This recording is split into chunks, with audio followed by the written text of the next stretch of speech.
DD Urdu पर।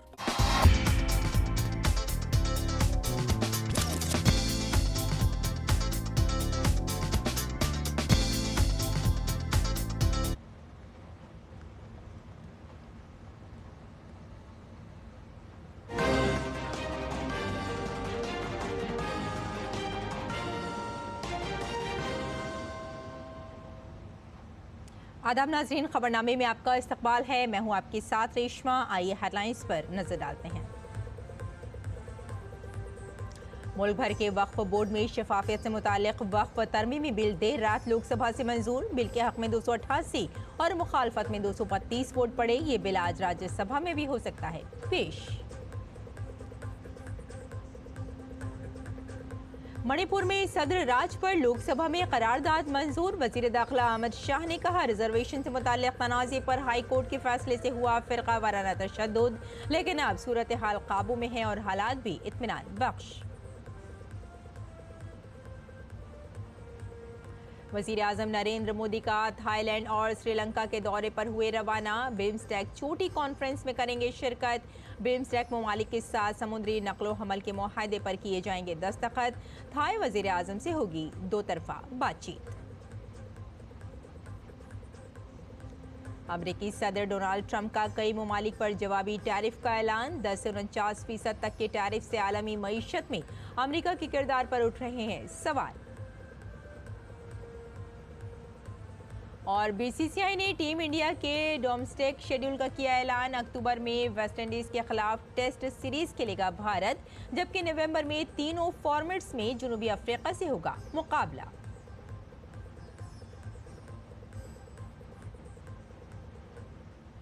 और आइए अब खबरों पर डालते हैं तफसील से नजर।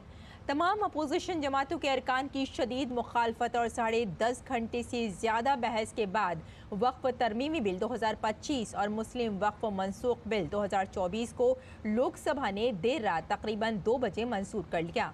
अक़लियती उमूर के वज़ीर किरण रिजिजू ने वक्फ तरमीमी बिल पर ऐवान में बहस का जवाब देते हुए कई अपोजिशन अरकान के उस दावे को मुस्तरद किया कि हुकूमत का ये इक़दाम मुस्लिम मुखालिफ है और कहा कि इस बिल को मुसलमानों को तकसीम करने वाला करार दिया जा रहा है, जबकि हुकूमत इसके ज़रिए तमाम तबक़ात बशमूल शिया सुन्नी को एक जगह कर रही है। रिजिजू ने कहा, अपोजिशन हुकूमत पर तनकीद कर सकती है, लेकिन ये कहना दुरुस्त नहीं है कि भारत में अक़लियतें महफूज नहीं हैं। रिजिजू के जवाब के बाद ऐवान ने अपोजिशन के कई अरकान की तरामीम को मुस्तरद कर दिया और 232 के मुकाबले में 288 सौती वोट से बिल को मंजूर कर लिया। जी अब प्रस्ताव करें कि विधेयक को यथा संशोधित पारित किया जाए। Sir, I move that the bill be passed as amended. प्रश्न ये कि विधेयक को यथा संशोधित पारित किया जाए। जो सदस्य इसके पक्ष में हाँ कहें, जो सदस्य विरोध में ना कहें। मेरे विचार में निर्णय हाँ वालों के पक्ष में, हाँ वालों के पक्ष में प्रस्ताव स्वीकृत हुआ।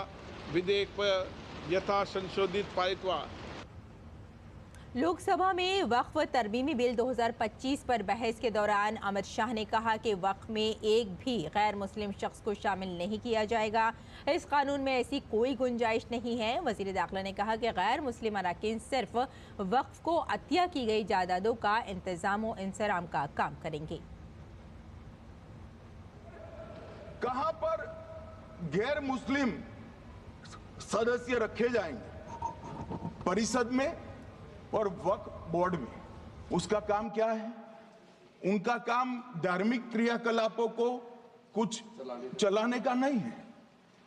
वो शुद्ध रूप से वक्फ का जो कानून, दान के लिए किसी ने दी हुई संपत्ति, उसका एडमिनिस्ट्रेशन अच्छे से चल रहा है नहीं चल रहा है, कानून के हिसाब से चल रहा है नहीं चल रहा है, या तो दान जिस चीज के लिए दिया गया, इस्लाम धर्म के लिए दिया गया, गरीबों के भोजन के लिए दिया गया, गरीबों के उद्धार के लिए, वो उद्देश्य के लिए इसका उपयोग हो रहा है नहीं हो रहा है, इसका नियमन करने का काम है।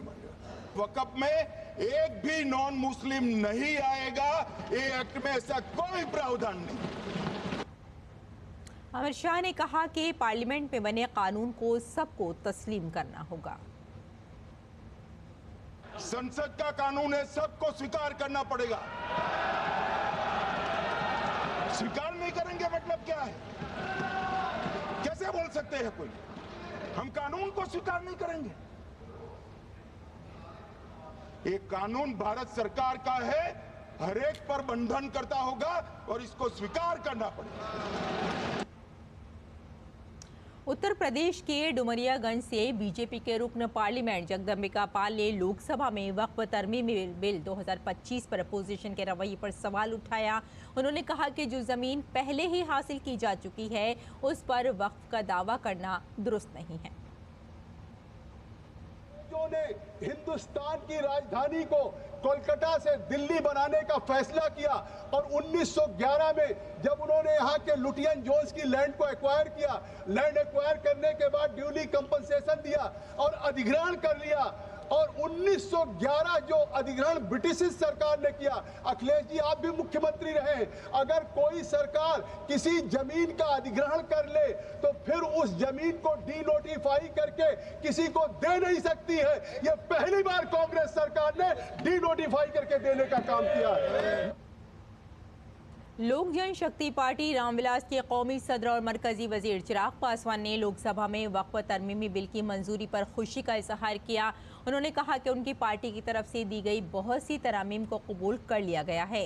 उन्होंने कहा कि वक्फ तरमीमी बिल मुल्क के गरीब मुसलमानों को तरक्की के धारे में लाएगा। मैं ये मानता हूँ कि जितने संशोधन के बाद आज जब इसको लेकर आया गया है तो इसको वो ढांचा, वो स्वरूप दिया गया है जो प्रो पुअर मुसलमान है। ये उन लोगों के हक की बात करता है, मुसलमानों में भी, जो आज की तारीख में भी हाशिए में हैं। भले वो मुसलमानों में पिछड़ी जाति से आने वाले लोग हों, महिला मुसलमान हों, उनको मुख्य धारा के साथ जोड़ने की सोच के साथ इनमें संशोधन किए गए हैं। मुझे तकलीफ इस बात की होती है कि अगर किसी सिस्टम में आप पारदर्शिता ला रहे हैं तो इससे आपको डर किस बात का है, फिर इससे आपको घबराहट किस बात की है। क्वेश्चन तब खड़े होते हैं जब ट्रांसपेरेंसी नहीं होती, जब आप अदालत तक, न्यायालय तक जाने की आप इजाज़त नहीं देते, जब आप किसी के ऊपर तुरंत अपना हक आप बना लेते हैं बिना सामने वाले को इस बात का मौका दिए कि वो न्यायालय में जाके अपने पक्ष को भी रख सके।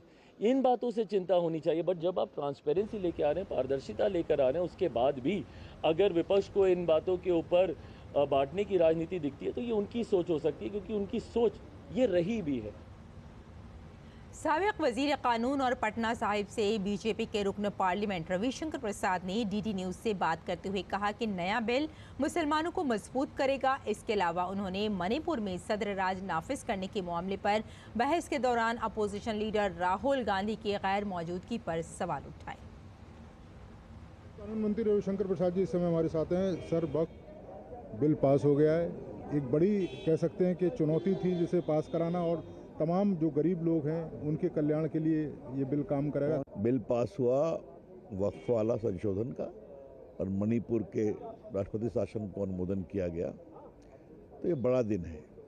12 बजे से बहस चल रही थी, सब बिल पास हो गया। लेकिन ये जो पूरा वक्फ संशोधन बिल है, ये आम मुसलमानों को मजबूत करता है। बेटियों को, बहनों को, बेवाओं को, विधवा को वक्फ के द्वारा मेंटेन किया जाए, उसकी कोशिश करता है। 8 लाख प्रॉपर्टीज हैं, इतने हजारों एकड़ हैं। एक अस्पताल बना क्या? एक स्कूल बना क्या? एक अनाथालय बना क्या? एक यूनिवर्सिटी बनी क्या? क्या मतलब है? और मुतवल्ली सिर्फ मैनेजर होते हैं। वक्फ धार्मिक नहीं होता, देने वाले होते हैं, वो तो अलग होता है। तो वक्फ की संपत्ति का दुरुपयोग हो रहा था। तो आज इसको पारदर्शी, उत्तरदायी और जनोपयोगी बनाया गया है। लेकिन विपक्ष कह रहा है कि संपत्ति, जो मुस्लिम समुदाय की संपत्ति है, उसको हड़पने के लिए काम करा, और कई तरह की आपत्ति भी उठा। बार बार समझाया गया है, जब भी आता है मामला कुछ, तो बस वोट बैंक के कारण वो खड़े होते हैं। चाहे वो 3 तलाक हो, चाहे वो मामला शाहबानों का हो, चाहे वो 370 का हो या वक्फ का हो, वो बस एक ही जगह खड़े रहते हैं। और आज भी वही था, बार बार हारते हैं। थोड़ी अलग बात है, आज एक बहुत बड़ा रास्ता खुला है बदलाव का, और हम अभिनंदन करेंगे नरेंद्र मोदी जी का कि उन्होंने कोशिश किया, निर्णय किया और आज ये बिल पारित हुआ लोकसभा। मणिपुर पर सबसे ज़्यादा हंगामा कांग्रेस पार्टी ने किया। मणिपुर में राष्ट्रपति शासन लगाया गया, उसके लिए प्रस्ताव लाया गया, लेकिन राहुल गांधी नहीं रहे जब से सबसे ज़्यादा हंगामा उन्होंने किया। अब वो कितने गंभीर है आप जानते ही हैं। तो ये थे हमारे साथ रविशंकर प्रसाद, जो बता रहे थे कि वक्फ संशोधन बिल है वो गरीब मुसलमान लोगों के लिए विकास का एक रास्ता खोलेगा। इसके साथ ही उन्होंने कहा कि मणिपुर पर चर्चा के समय राहुल गांधी का चले जाना ये बताता है कि वो कितने संवेदनशील हैं मणिपुर के मामले को लेकर। कैमरामैन आशीष के साथ Neeraj Singh, DD news, Delhi. AIMIM के रुकन पार्लियामेंट असदुद्दीन ओवैसी ने वक्फ तरमीमी बिल की मुखालफत करते हुए इसके मसवदे की कॉपी उफाड़ दी है और ऐवान में बिल पर बहस में हिस्सा लेते हुए ओवैसी ने कहा कि ये भारत के अकीदे पर हमला है और मुसलमानों को नीचा दिखाने के लिए लाया गया है। उन्होंने कहा कि इस बिल को लाकर वज़ीर आज़म नरेंद्र मोदी ने मुल्क के सबसे बड़े अक़लियती तबके के खिलाफ जंग छेड़ दी है।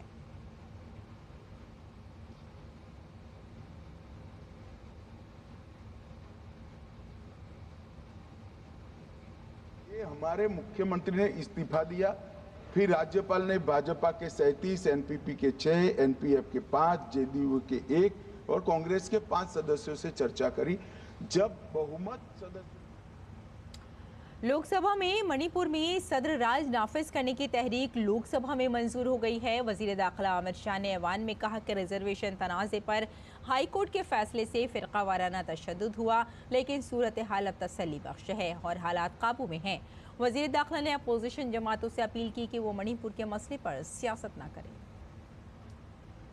हमारे मुख्यमंत्री ने इस्तीफा दिया, फिर राज्यपाल ने भाजपा के 37, एनपीपी के 6, एनपीएफ के 5, जेडीयू के 1 और कांग्रेस के 5 सदस्यों से चर्चा करी। जब बहुमत सदस्यों ने कहा कि हम सरकार बनाने की स्थिति में नहीं है, तब राष्ट्रपति शासन की कैबिनेट ने अनुशंसा की, जिसको राष्ट्रपति महोदय ने स्वीकारा और जो सुप्रीम कोर्ट का जजमेंट है इसके हिसाब से मैं 2 माह के अंदर इसका अनुमोदन लेने के लिए आया हूं। ये हमारे मुख्यमंत्री ने इस्तीफा दिया, फिर राज्यपाल ने भाजपा के 37, एनपीपी के 6, एनपीएफ के 5, जेडीयू के 1 और कांग्रेस के 5 सदस्यों से चर्चा करी। जब बहुमत सदस्यों ने कहा कि हम सरकार बनाने की स्थिति में नहीं है, तब राष्ट्रपति शासन की कैबिनेट ने अनुशंसा की, जिसको राष्ट्रपति महोदय ने स्वीकारा और जो सुप्रीम कोर्ट का जजमेंट है इसके हिसाब से मैं 2 माह के अंदर इसका अनुमोदन लेने के लिए आया हूं। पार्लियामेंट के बजट इजलास के दूसरे मरहले के आखिरी हफ्ते के दौरान हुकूमत कई अहम कानून साजी के कामों को मुकम्मल करने में मसरूफ़ है। लोकसभा में आज वक्फाई सवालात और ज़ीरो आवर होने वाले हैं और इसके अलावा देही तरक्की, पंचायती राज, कोयला, कान और स्टील से मुताल्लिक़ कमेटियों की रिपोर्ट्स पेश की जाएगी। 2 बिल आज लोकसभा में ज़ेर गौर और पास होने के लिए दर्ज हैं। मरकज़ी वज़ीर सरबराह सोनोवाल को स्टील शिपिंग बिल 2024 को पास करने की तजवीज़ पेश करेंगे। इसके अलावा मरकज़ी वज़ीर मोहन नायडू हवाई जहाज़ के तहफ़्फ़ुज़ के बिल 2025 पर गौर और मंजूरी की तजवीज़ पेश करेंगे। वक्फाई सिफर और वक्फाई सवालात के अलावा कई अहम कानून साजी के काम राज्यसभा में दर्ज हैं। वज़ीर दाखिला अमित शाह रियासत मणिपुर के ताल्लुक़ से आइन के आर्टिकल 356(1) के तहत 13 फरवरी 2025 को सदर के ज़रिए जारी करदा ऐलान को मंजूर करने वाली करारदाद पेश करेंगे।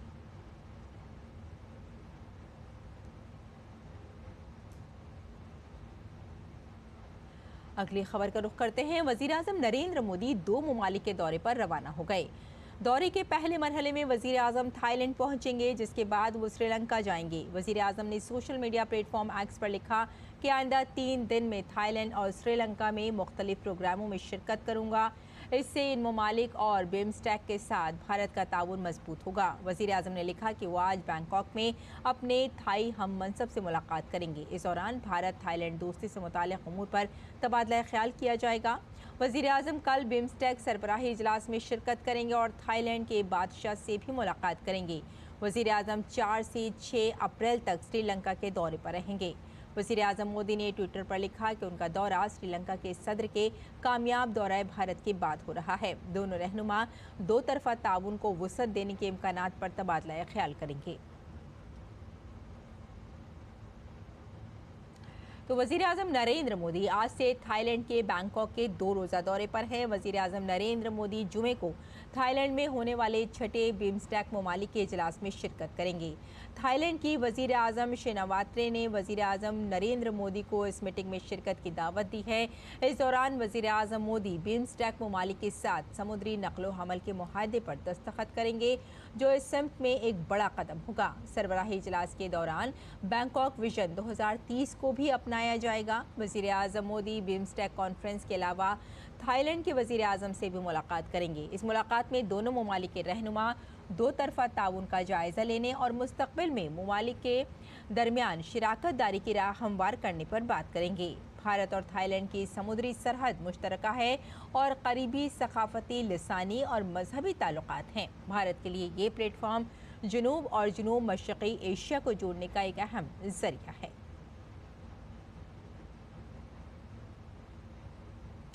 थाईलैंड में भारतीय सफ़ीर नागेश सिंह ने डीडी न्यूज़ से वज़ीर आज़म के दौरे की खुसूसी अहमियत के मौजू पर ख़ास बातचीत की।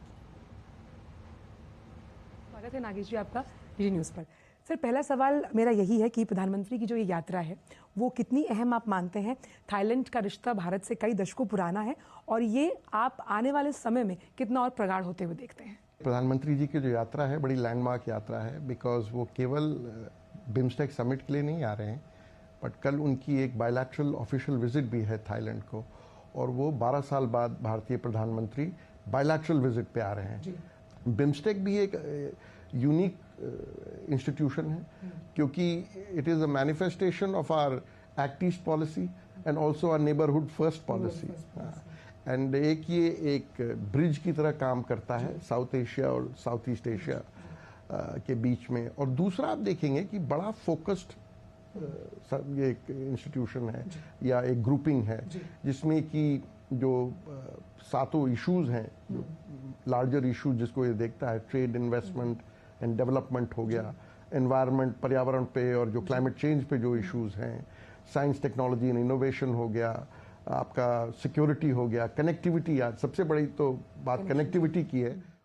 आपको क्या लगता है कि जब हम आर्थिक रिश्तों की भी बात करते हैं, कौन कौन से वो सनराइजिंग सेक्टर्स हो सकते हैं जो दोनों देश थाईलैंड और भारत को एक लेवल प्लेइंग फील्ड देते, दोनों के लिए विन विन सिचुएशन है?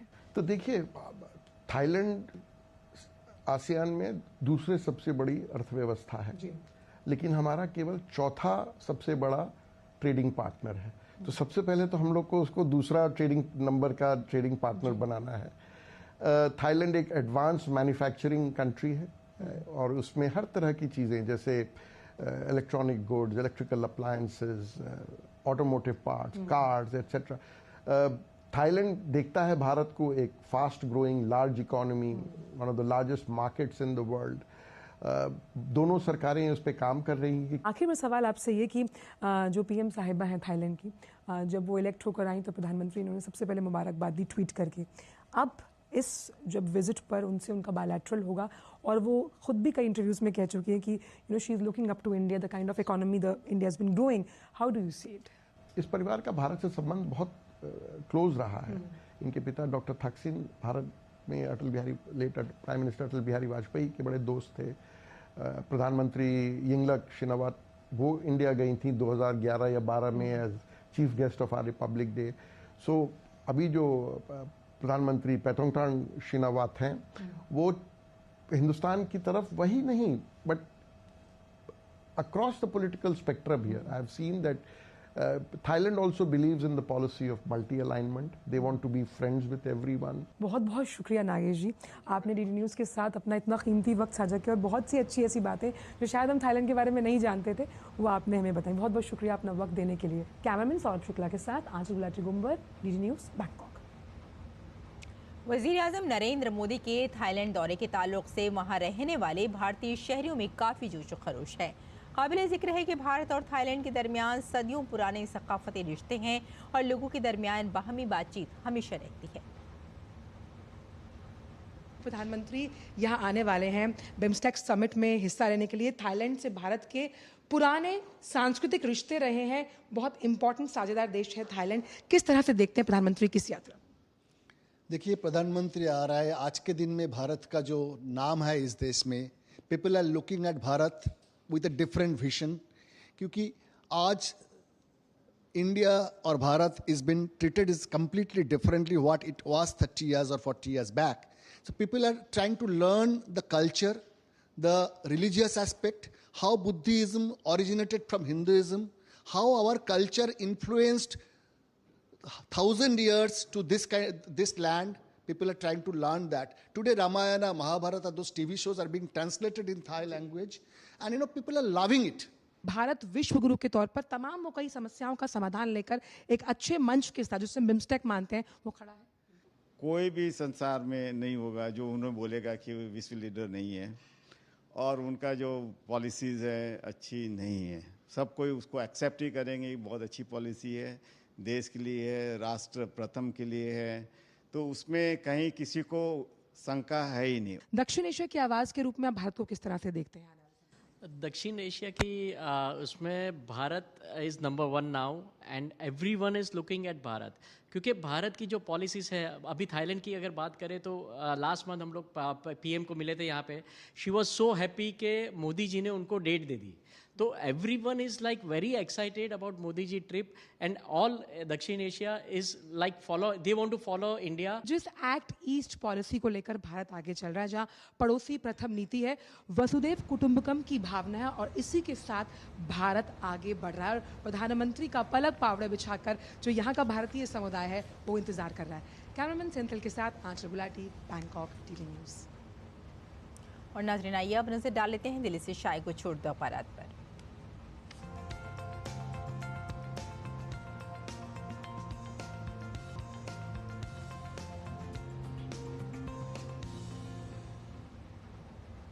आइए बात करते हैं उन सुर्खियों की जिन्हें ज़्यादातर अखबारात ने अपनी शह सुर्खियों में जगह दी है। वक्फ तरमीमी बिल, जिसे आजकल सुर्खियों में माना जा रहा है, वक्फ तरमीमी बिल पर अपोजिशन की शदीद मुखालफत के दरमियान लोकसभा में ज़ोरदार बहस हुई है, लेकिन आपको बता दें कि इसे कल रात लोकसभा में मंजूर कर लिया गया है और बिल के हक़ में 288 और मुखालफत में 232 वोट पड़े और आज राज्यसभा में इसे पेश किया जा सकता है। और साथ ही साथ अमित शाह ने कहा कि कैसे कोई बोल सकता है कि इसे कबूल नहीं किया जा सकता, यह कानून हुकूमत हिंद का है और इसे कबूल करना ही पड़ेगा। वोट बैंक के लिए अक़लियतों को डराया जा रहा है और साथ ही कई मुखालफत भी हुई। अखिलेश यादव ने मुखालफत की, उन्होंने कहा कि हुकूमत नाकामियों को छुपाने के लिए वक्फ बिल लाई है। वहीं रिजिजू ने कहा कि नया वक्फ कानून गरीब मुसलमानों की तकदीर को बदल देगा।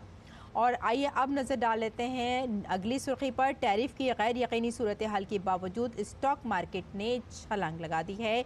सेंसेक्स में 592.93 पॉइंट्स और निफ्टी में 166.65 पॉइंट का इजाफा देखा जा रहा है। जहां अमरीकी टैरिफ पर गैर यकीनी की सूरत हाल के बावजूद मुकामी सतह पर ये देखा गया कि स्टॉक मार्केट ने गुज़िश्ता रोज़ अफरा तफरी से संभल कर आज एक बड़ी छलांग लगाने का फैसला किया है, यह छलांग लगा ली है।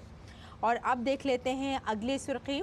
सरकार आलूदगी फैलाने वालों के साथ सख्ती से निपटेगी। हुकूमत इलेक्ट्रिक गाड़ियों को फ़रोग़ देने के लिए नई बरक़ी पॉलिसी लाएगी और दिल्ली में 2026 तक 48,000 EV चार्जिंग पॉइंट्स लगाने का मंसूबा बनाया गया है। वज़ीर आला रेखा गुप्ता का ये बयान है। और अब देख लेते हैं कुछ और सुर्खियाँ। गज़ा पर इजरायली हमले जारी, मज़ीद 21 फ़लस्तीनी शहीद बताए जा रहे हैं। और वहीं इसराइल का गज़ा से सैकड़ों लोगों को जर्मनी मुंतकिल करने का ऐलान किया गया, लेकिन बर्लिन ने इसकी तरदीद की है। और अब देख लेते हैं अगली सुर्खी। म्यांमार में जो ज़लज़ला आया था, बताया गया है कि वहाँ की जो अमवात है उसकी तादाद में इजाफा हो गया है और ये 2886 तक पहुँच चुकी हैं। और नाज़रीन अब देख लेते हैं एक और सुर्खी। 2025 के लिए फोर्ब्स की अमीर तरीन अफराद की फहरिस्त को जारी कर दिया गया है और आपको यहाँ ये बताते चलें 2025 के लिए दुनिया के अमीर तरीन अफराद की फहरिस्त जारी हुई, जिसमें टेस्ला के मालिक एलन मस्क एक बार फिर दुनिया के अमीर तरीन इंसान पाए गए हैं। तो नाज़रीन ये था अखबारात का मुख्तसर जायज़ा और आइए अब लौटते हैं बुलेटिन की जानिब। कुछ और ख़बरों पर नज़र डाल लेते हैं। अमरीकी सदर डोनाल्ड ट्रंप ने दरामदात के नए महसूलात का ऐलान किया है, जिसमें इन टैरिफ का अंदाज़ा पेश किया गया है जो दुनिया भर के ममालिक पर आयद किए जाएंगे। अमरीकी सदर की जानिब से ऐलान करदा इम्पोर्ट ड्यूटी के मुताबिक भारत पर 26% टैरिफ आयद किया जाएगा ट्रंप ने भारत पर 26% रेसिप्रोकल टैरिफ लगाया है। इसके अलावा अमेरिका ने चीन पर 34%, यूरोपीय यूनियन पर 20% और जापान पर 24% महसूलात आयद किए हैं।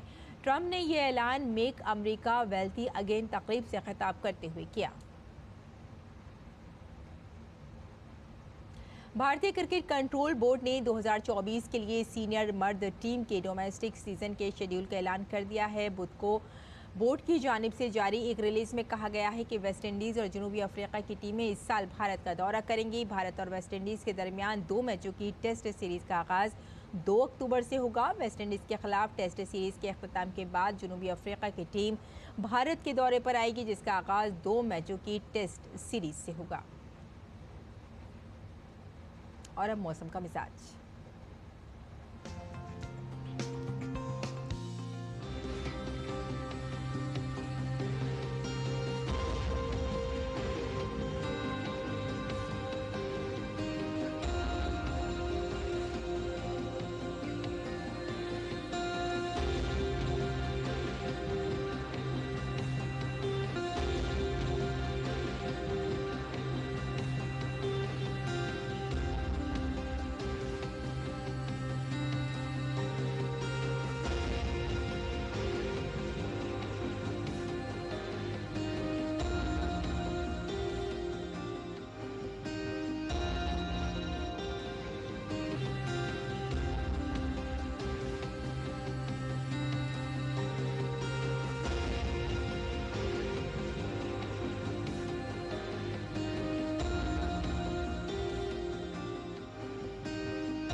तो नाजरीन, खबरनामे में फिलहाल इतना ही। इजाज़त दें। आदाब।